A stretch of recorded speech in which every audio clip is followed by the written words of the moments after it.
Yes, hello, good afternoon everyone. So for today's video, tuturuan ko naman kayo kung paano mag-withdraw ng PayPal balance ninyo using your GCash application. So open nyo lang yung GCash nyo.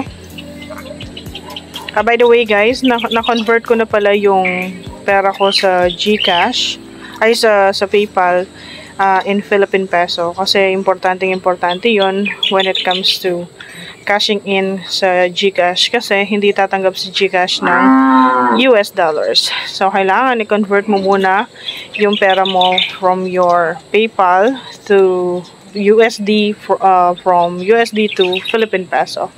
So, next is, lalagyan mo na yung account mo. Punta ka lang sa cash in.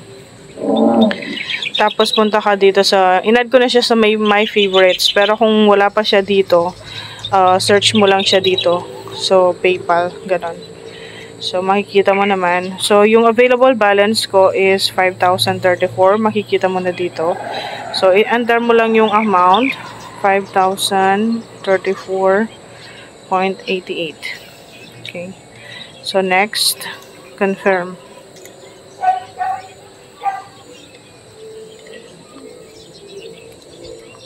So, wait lang kayo ng notification na completed na yung transactions.